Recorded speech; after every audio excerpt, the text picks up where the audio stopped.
Well, today we're talking to Clark Rasmussen, who is a great party leader, the Democratic Party, and an elected official.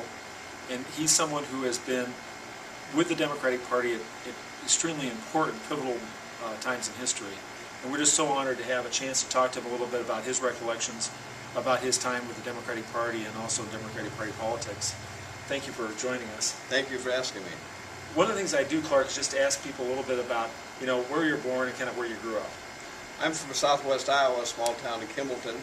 It's a Democratic precinct. It's a small town, but they're good Democrats there. And I came to Grandview College in 1952, and I've been around the Des Moines area since. What drew you into politics? I got involved in the late 50s. I had a cousin who ran for Congress in the old 7th Congressional District, and my brother-in-law managed that campaign. So he got me interested. We were over at Grandview College at the time, and Sherwin Markman and Dick Penniger came over to organize the Young Democrats Club there. And in those days, the people who won the Young Democrats Convention were the ones who organized beforehand.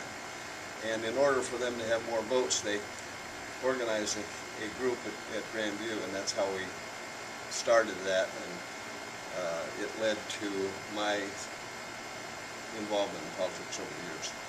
Was the congressional race successful or not? No, it was not. My cousin's name was Jensen, and he ran against Ben Jensen. But you'll remember that Ben Jensen was the one that got shot up in the House of Representatives. My cousin thought because they had similar names, the voters would be confused. They weren't confused. They returned Ben Jensen to Congress. And Ben Jensen, they got shot up when they tried to assassinate Truman? Was that the... Yes, it was, same time. Puerto Ricans, I think, were the ones that invaded the House. Okay, so he was kind of a hero to a lot of Iowans because he was serving them? Yes, he was. Yeah.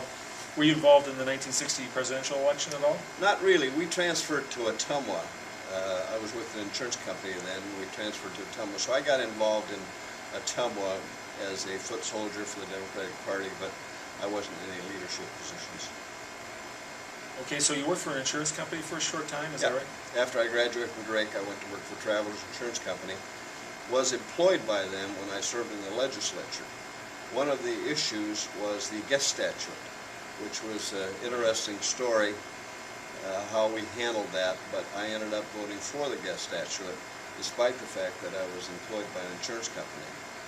And that caused some confusion and some consternation among some people. But after the legislative session, I joined the Democratic Party full-time. So I left the insurance company then. Okay, when was the first time you were elected to the legislature? 1964. And that was the landslide year. That was a great year for the party. Right. I think we had 105 Democrats out of 120 in the House. It was a great year. We did a lot of things for the future of Iowa. And that was before we had a House that was made up of, 100 members, right? Yes. What happened is through reapportionment and the one person, one vote, they had to enlarge the House. And they didn't have to enlarge the Senate, but because that was still based on area, as I recall, but the House was on population. So they had to increase it to 120 members following the 1962 Supreme Court decision. What district were you elected from? What area did you represent? We were at large. The first time after the Supreme Court decision, everybody was elected from a county. Polk County had 11 representatives, but only 2 senators. Howard Reppert, Bill Denman, and George O'Malley served at different times. But we had a primary that year of 33 candidates, 33 Democrats. I was fortunate I came in number 9 out of the 33, and the nomination as a Democrat was tantamount to election. So we didn't have to do very much except work for the Democratic Party to get elected to the legislature. That's amazing. I hadn't heard that large story before. Right. Okay, so you're elected January of 1965. You kind of take the oath of office. Right. Tell us about that legislative term that went 2 years. It was an amazing session. I recently visited with Bob Fulton, who is in a care facility in Waterloo, and I took with me a copy of a Des Moines editorial that talked about the '65 session. We accomplished so much that year. The thing that I'm most proud of is we abolished the death penalty. But we passed 481 bills in 145 days, one of the longest sessions. And Bob Fulton was the most responsible for shepherding the Hughes agenda through the legislature.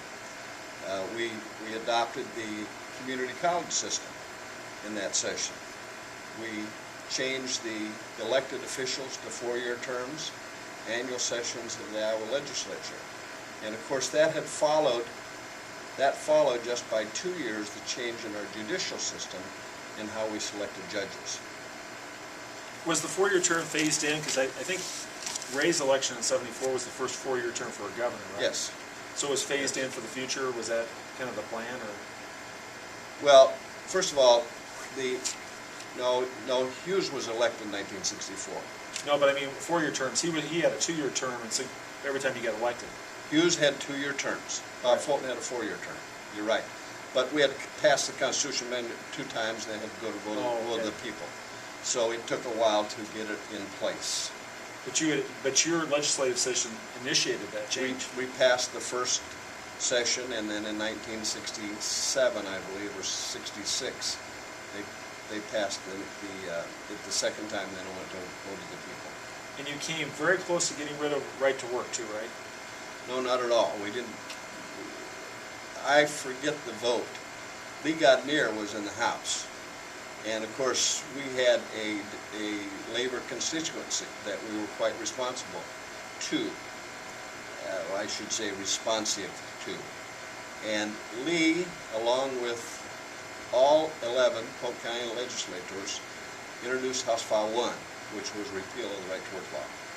Jim Wingert, who later became the president of the Iowa Federation of Labor, was in the legislature with us at that time. Hughes didn't fully support the repeal. He had a labor professor from Iowa State that worked with him on that, and we could not get the votes in the Democratic legislature. But you have to remember, of all those legislators that were elected that year, many of them came from rural counties that had no labor at all. So no, we couldn't get it done. The Senate, there was a state senator from Boone who led the fight against it. And he was very forceful, had a good following, and was more responsible for the defeat of that legislation than anybody. Now, Warren Krupp was his name. just so we can understand your accomplishments, did you meet in '66, or was it a kind of a biennial type thing? You only met once. We only met once. We met in 1965, following the '64 election.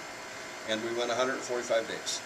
And then we did not meet in 1966. That's an amazing accomplishment, because you realize how long we've had the legislature in session in recent Right. years, and they've accomplished far less. Yeah. I read in the paper recently where the Congress has passed, I don't know, less than 50 bills this year. We passed 451 in 145 days. It's amazing. What happened in '66? I mean, we had the changeover. What was the big key issue for the voters? Well, the big key issue was what we had done in 1965. There was a lot of opposition to some of those things. But my recollection is we retained control of the House. That's the year Jim Maloney and Dan Johnston, Norman Jesse joined the legislature. I didn't seek re-election that year. I went on to be the chair of the Democratic Party then.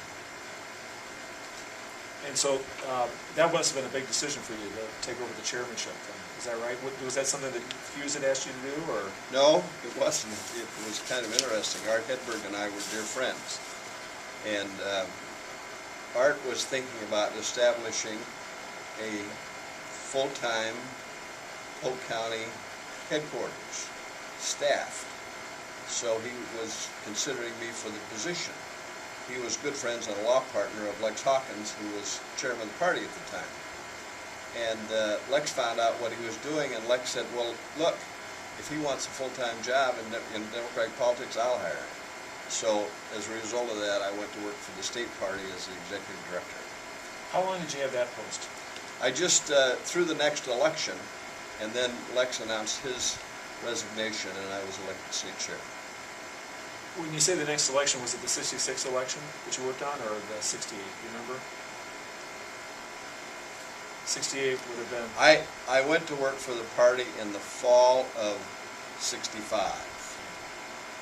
So I was there for the '66 election, and at our state convention in 1966, I was elected state chair. So you had a chance to make sure that Harold Hughes got reelected governor in '66, which was a big deal. So that was a big deal. Well, that's right. He must have been reelected in 1966. Yeah, because he was elected to the Senate in '68. It was not a big year for the Republicans, but they made right. gains They made gains in Congress and exactly. other places. So exactly. Yeah. Yeah. So I think. And I don't know if we lost Stan Gregg in Sioux City as a congressperson in '66, if he served 1 or 2 terms. John Schmidhauser in Iowa City, I think they probably served 2 terms and went out in '68 in the Nixon year. So you said after that particular election, you became the state chair for the 1968 election. Is that right? Right. All right. Well, let's talk a little bit about that. The '68 election, as state chair, did you stay neutral with regard to the Kennedy, Humphrey, McCarthy battle? I was originally for Lyndon Johnson's reelection. In March of 1968, Art Hedberg and I were in his law office. We were getting ready for the county convention. We then used 3x5 cards. There wasn't computers then. And we had all the delegates on 3x5 cards. I called Art before because I knew the president was going to address the nation that night and wanted to know if they had a television set in his office so we could watch the president. He said, no, we don't want to watch him. He said, if I know what he stands for, I might not be for him, which I thought was interesting. Anyway, we went up there, and I brought along a radio. So we were listening to the president.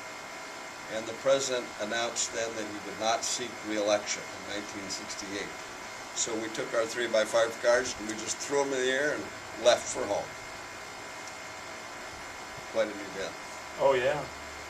All right. So the president's not going to run. We've got McCarthy, who's been in the race for a while. I think Bobby Kennedy got in right before Lyndon Johnson announced his withdrawal, right? Right. Did you have a favorite? I did not announce a favorite until we got to the convention in Chicago that year. And who did you support? I was for Hubert Humphrey. And not all your friends were with you on that, is that right? Not at all. There was Harold Hughes was for Eugene McCarthy, and Bob Fulton was for Eugene McCarthy. Glenn Boer, who was very active in Polk County politics, was leading a charge here in Polk County, along with Harry Beardsley, who had been my neighbor and at our caucus that year in our basement. So, no, we weren't unanimous for Humphrey until we came out of the convention. Well, the caucuses have changed over the years, and '72 really put it on the map. But in '68, if we'd gone to the caucus in '68, would people have divided up based on candidates and take preference groups and all that? Or was it a little different then? No preference groups at all. It was just a matter of stating your voting when we select delegates to the convention. I'll tell you an interesting story. We have a modest home in West Des Moines. We were still living there. We were living there at the time. And we had 102 people in my basement. Now, it's about 14 feet wide and about 40 feet long. So you can imagine how crowded it was. We did a lot of work to get people to come, but we didn't realize that other people were also organizing. And I'll never forget it. We looked down the street shortly before the time to start the caucuses, and here came Chuck Glenn with about 25 people following him, and we knew we were in trouble.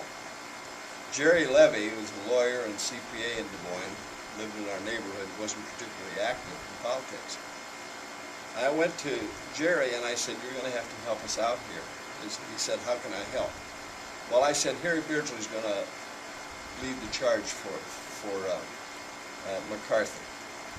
So when they nominate him, it's a trick I learned from Lex Hawkins. They'll present a list of delegates.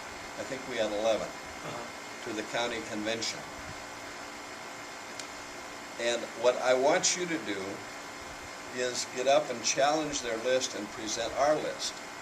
But our list will include Harry Beardsley as the #1 delegate from this precinct. Because we wanted to show people that we're interested in unity within the party and we can all get along. So we put 2 or 3 people on our list of 11, and they were the first ones listed. And then, of course, the rest of them were Lyndon Johnson people. And it worked out very well. They had us outnumbered on some preliminary votes. But Jerry got up and made the argument that we were all inclusive. He also pointed out that Harry Beardsley, who had been elected to the legislature the previous year, had been heavily supported by my wife. And that seemed to turn the tails, and our slate won. Then, of course, when we got to the convention, we had the unit rule. So we had all those 11 votes anyway. Because you had the majority, right? Yes. Okay. We used to have the unit, that rule, you know, so if you have one more than the majority, you can control everything. You controlled the precinct. Yes, And therefore, exactly. yeah. Yep. Oh yeah, I remember that. Yep. All right. So you got to the national convention, Right. and that was one of the most historically interesting conventions we ever had. Sure was. Do you have any stories you want to share about that? Well, I have to tell you one, because I do tell my friends it's one of the most joyous occasions. When they called the roll for the selection of the president, Harold Hughes was on the podium. He was going to nominate Eugene McCarthy for president. And as vice chairman of the delegation, I got to speak. I had the microphone. And when they called the roll, California yielded to Iowa. Jesse Unruh, who was the Speaker of the House in California at the time, and a very powerful figure in Democratic politics, yielded to Iowa. And I took the microphone, and something I'll never forget. I said, "Mr. Chairman," and we called them chairmen then, not chairpersons, "Iowa requests recognition for the purposes of placing a name and nomination for President of the United States." Sat down. But my mother in Kimballton, Iowa, saw me on television that night. Oh wow! And that was quite a historical event for me. And that was so that Harold Hughes could do the nomination for Yes, McCarthy. because he couldn't He could do speak it from the himself. floor. Right. So the vice chair got that honor. Wow. That was a big deal because, I mean, all 3 networks were covering that. at Yes, the time. exactly. It was huge. Well, that's the big night of the convention, but the roll Oh, call, yeah. and particularly in '68, because of all the turmoil that was going on there. How did the Iowa delegation go? Do you remember? I don't remember exactly. I don't remember that. You know, if they, I know that you broke it down by numbers, but do you think McCarthy got the most votes? No, I think Humphrey got the most Oh, votes. okay. We had an incident with Dorothea Green. She was a member of the State Central Committee, and she was from Dubuque. And Mose O'Brien she was an alternate. Mose O'Brien was from Don Abelson's hometown, Owine. And he was an alternate. And there's somebody that didn't show, so we had to call for an alternate. So Dorothea Green came to sit in, but Dorothea was a Humphrey person, and the person who had left was a McCarthy person. So it was very embarrassing to me because I had to tell Dorothea she couldn't be on the floor. She had to go back upstairs and so we could see the McCarthy person. So that was... When the delegation was set up the way it was with the governor being for McCarthy, it was kind of apparent McCarthy wasn't going to get the nomination. Humphrey had it Right. sewn up. Right. Who did he pick as the vice chair? Well, what happened was, we did not elect a vice chair. The delegation met right after they were selected in Des Moines and elected Hughes the chair of the delegation, but they did not elect a vice chair. They decided to leave that up to the delegates when they got to Chicago. So when they got to Chicago, I made a pitch to Hughes that I ought to be the vice chair of the delegation because him and Bob Fulton, who was the other under consideration as vice chair also, were both for McCarthy and I was for Humphrey. At that point I had announced my intention to vote for Humphrey. And I made the point that Humphrey was going to be the nominee and therefore I ought to be the vice chair of the delegation. Hughes, with Ed Campbell helping out in the process, suggested that Bob and I meet and resolve it among ourselves. So we met, but we couldn't resolve it. We both wanted to be the vice chair, which is understandable. And so we asked Ed to set up a meeting with Hughes, which he did. Hughes wasn't very pleased that he had to make the decision, but we went to his room one day and discussed the options, and he said, well, let me think about it and I'll let you know. And fortunately, he called me and said, I'd like to have you be the vice chair of the delegation. And you're a dear friend of Bob Fulton. Oh, a very dear friend. Yeah, very dear friend. As a matter of fact, I mentioned a little bit earlier that I visited with Bob at a care facility. He had a serious stroke a couple of years ago, and I visited with him. And I brought the article from the Register about the 65 session because there's one person who's more responsible, other than Hughes, for enacting that legislation, and it's Bob Fulton. Bob went on, of course, to run for governor, and I ran his campaign. So we had that connection also. And Bob was just a delight to work with. He loved governing. He wasn't that uptight about politics, but he served in the Senate and then lieutenant governor and was our 37th governor when Hughes went to the U.S. Senate. For about a week, right? 10 days, I think it was. Yeah. Yeah. And I've had a chance to meet him Yes. as a lawyer. Right. And he was so impressive. He's a gentleman, He is. a very kind person. Yep. Yeah, very impressive. He would have been a great governor as well. He would have been a great governor. And he lost it was kind of a razor-thin race. Was it in '68? He lost about Ray. Right. And I think the margin was under 50,000. Yeah. And it was a very contested race. It was a very good race.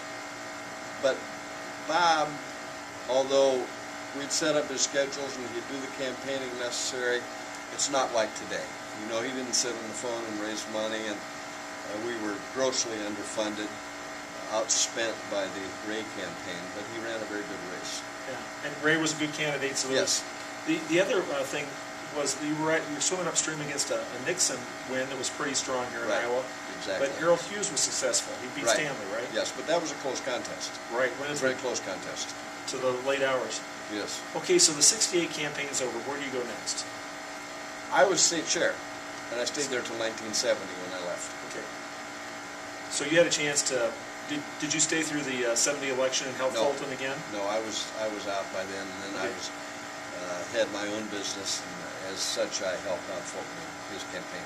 Yeah. And he gave it another shot in '70, right? Right. Right. And again, pretty close. That's the only time he ran. 68 was Paul Franzenberg. Oh, I didn't know that. Yes. Yeah, Paul was our nominee. Bob did not run. Wow. It's amazing. All right.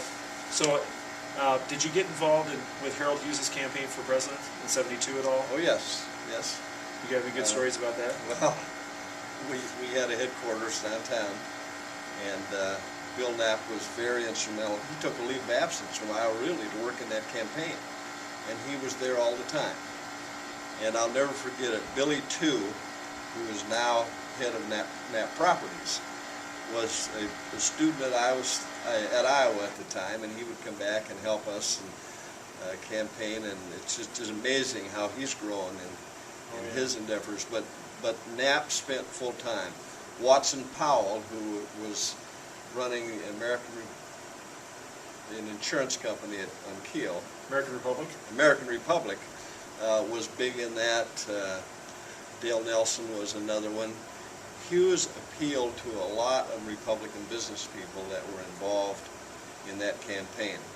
We traveled a little bit. I remember going to Wisconsin to a state convention, and we worked Nebraska for Hughes and went several places. But that was a very short campaign, and when the Register talked about his seances and talking to his dead brother, that ended that campaign in a hurry.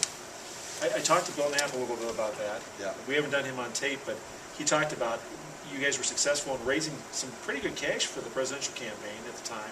Bill Knapp was running the show. Yeah, but in some respects he thought maybe Hughes's heart wasn't in it enough. Did you get a little bit of that? No, not really. I thought he was a good candidate. It was interesting because at the 1972 convention, Ed Campbell and I were staffing Hughes, and that was when we nominated McGovern at 2 or 3 o'clock in the morning. And Hughes came to us after the event and said that he had lined up a fishing trip with Bill Supple from Iowa City, a lawyer in Iowa City. And he wanted us to meet him in the lobby at the hotel at some ungodly hour, probably 6 a.m. And Ed and I decided that it was too late to go to bed, so we just spent the rest of the morning drinking. And we got on that boat, and we both got sick. We paid the price. But anyway, on the boat it was interesting because we still had illusions that Hughes was going to get a call from McGovern asking him to be his running mate. Well, in retrospect, when you look at that, that was an impossibility. Two liberals from adjoining states, they were never going to happen. But until we heard the announcement that it was Tom Eagleton, we thought Harold Hughes had a chance to be the vice presidential nominee. All right, if Hughes had decided not to drop out and stuck with it, do you think he would have been the nominee? No, I don't think so. I don't think so.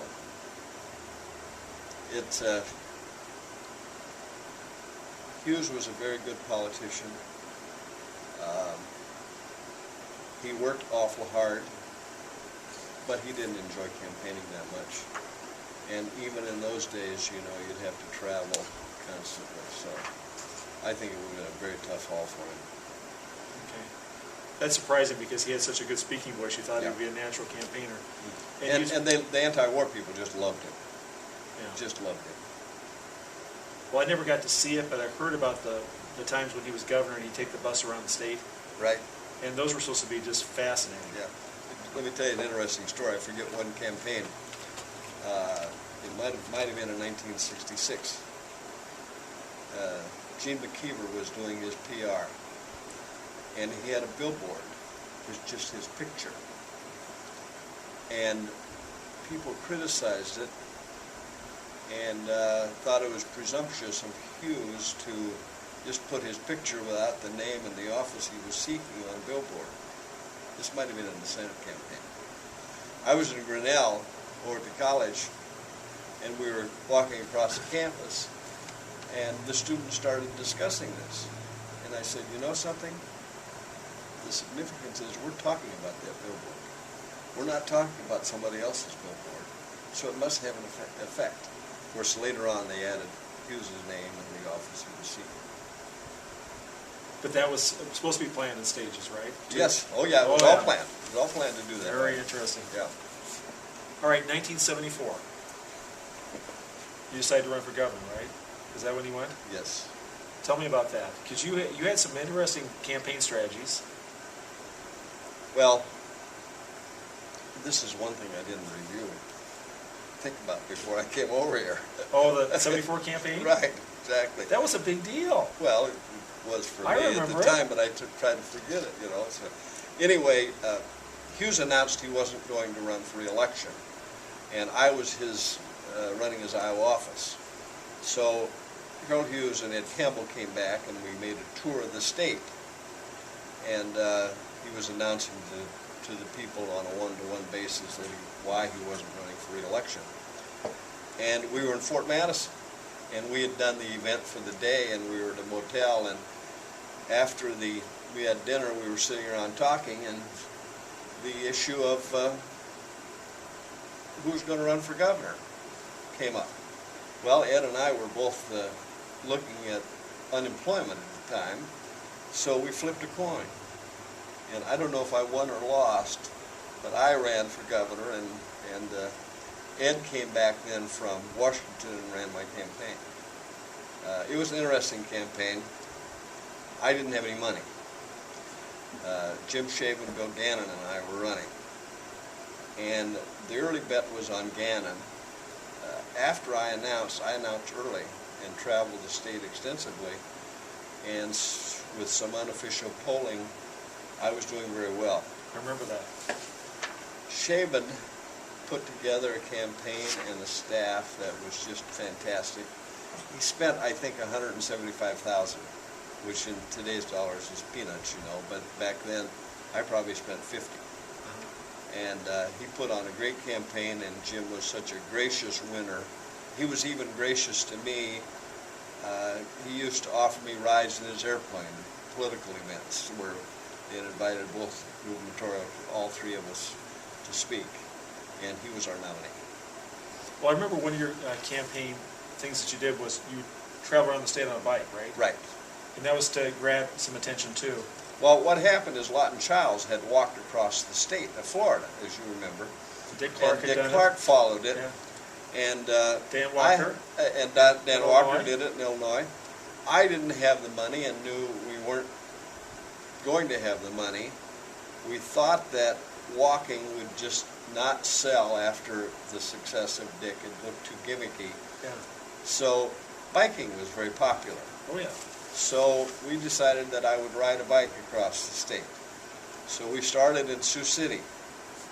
And I didn't know much about biking at the time, but we were on a 10-speed John Deere.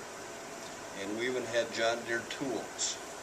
So I would ride and campaign, leave the bike at night and make appearances.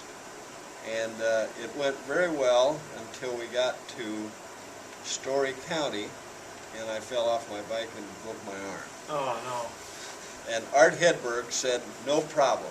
He said, I'll ride the bike for you. So for the next day or two, Art got on the bike. He had been biking. He got on the bike, and I followed in a car. But at that point, it became, I think, a little gimmicky, because here's this guy that's got a broken arm riding a bicycle. That didn't make a lot of sense to a lot of Iowans. Okay, so after the primary was over, what was the next step? Where'd you go next? Was that clerk of court, or? I went back on Hughes' staff. Okay. Because this was the last 6 months of his staff, of his Senate career. I was facing unemployment in January. So I decided that I had to find something else. I looked at two career paths. One was cultured marble, which was popular at the time, manufacturing cultured marble, and the other one was opening a bicycle shop. I chose opening a bicycle shop. It's turned out very fortuitous because my two sons are still in the business and doing very well. But we struggled for a time. I opened a shop in September after the election. Well, that's no time to open a bicycle shop. No. That should come in February or March. Right. So I struggled a little bit, and in that fall, the Democrats controlled the Iowa Senate. We didn't think we had a prayer of winning the Senate. George Kinley became the majority leader, and Bill Palmer, who I'd served with in the House, was a very close friend of his, and they approached me about becoming Secretary of the Iowa Senate. So I put the bicycles in storage and went to work in the legislature as Secretary of the Iowa Senate. And the following year, in June, Tom Whitney called me and wanted me to wanted to know if I'd be the clerk of court. And after some consideration, I decided to, and as the saying goes, the rest is history. Well, the clerk of court was better run when you were there as an elected official than it is as an appointed job. So Well, thank you. I think we did a good job there. you did. You were very responsive. And I was there for 11 years, and I'll tell you a quick story. I know that our time is out. But we used to have Christmas parties there. Were you practicing law when we had Christmas Oh, parties? yeah. Oh, yeah. And lawyers would The good give old days. money, and we would buy food, and all the employees, we really had a good time. There was no booze ever kept in the basement of the courthouse, was there? No, but we just brought it right on the counter in the clerk's office. That's right. And at Christmas in 1979, we were having a party, and I was sitting in my office, or I was running around, and the phone rang. Somebody answered it. They said it was for me. It was President Jimmy Carter talking about the campaign that he was about to embark on against Ted Kennedy. So I didn't admit to him that we were in the midst of a party, so I just acted like we were still working. Carter or Kennedy? Carter. No, you stayed with Carter. Right? Oh yeah, Carter. Okay. 1968, and met with Lex Hawkins and I. And we agreed to support Lyndon Johnson, and that was part of the Art Hedberg throwing the cards deal too. And after the election, I was at the state party. Lex, when I worked for him as executive secretary, never once came into that office. Never once. But we had a direct line. And of course we traveled together a lot. And Lex called me one day and said, "Did you get your invitation?" I said, "Invitation to what?" He said, "The state dinner at the White House." I said, "No, I didn't get anything." Well, he said, "I'm going," and told me the date. I said, "Okay." Well, I wondered where I was at the time, and I forget now. I must have been the executive director, and I don't know where. I'd have to think that through. But anyway, we eventually got it. So my wife and I went to a state dinner for the Prime Minister of Thailand. And my wife sat with, I don't remember who I sat with, but my wife sat with the chief of protocol. And we flew into United. We had the same menu on United as we had at the White House. Oh, wow. That was in the days where the airlines really fed you, you know. Oh. Now, there were a lot of things at the White House, wine and things like that, you know, that we got, that we didn't get on the airplane. Then, I don't know if this, well, on this trip either, but yes, it was on this trip. We were pretty young. In 1968, I was 34. Joanne was 32. And they have all these aides running around the White House.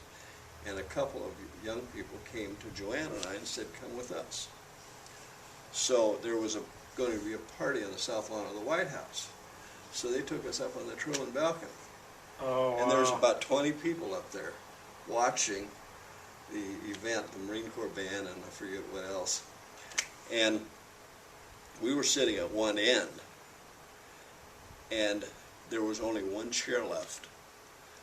And one of the ushers came up with a woman and sat her next to Joanne and I and said, "Mr. Hope will be up in a minute." Oh, wow. It's Bob Hope. Then there wasn't chairs enough, so Bob Hope and I stood behind our wives during the program. And if you ever heard, you know, Letterman and Leno read all their jokes, Bob Hope just stood there and cracked jokes all night long. Every time there was some event, I remember that he was joking about Ethel Kennedy at the time. This must have been before Kennedy's death. He wouldn't have done it afterwards. But it was, I'll just never forget that experience. we've had some great experiences. Oh, terrific. The worst one was we went to a luncheon at the White House after Carter lost. Don't ever accept those invitations. This is pretty miserable. It was just terrible. We were terrible. And one time, you remember were you on the delegation that went to Clinton, the White House, right after the Clinton's first election? No. Okay, there was a ton of Iowans that Yeah. went in, and Clinton was supposed to spend some time, but some international event occurred, and he did show up, and we got some pictures, but not a lot of them. Well, Clark, thank you for spending some time with us. I really appreciate this. Thank you, You Tom. are absolutely someone who is easy to interview and a great historian for the party. I really appreciate that. Thanks a lot. I've enjoyed it. All right.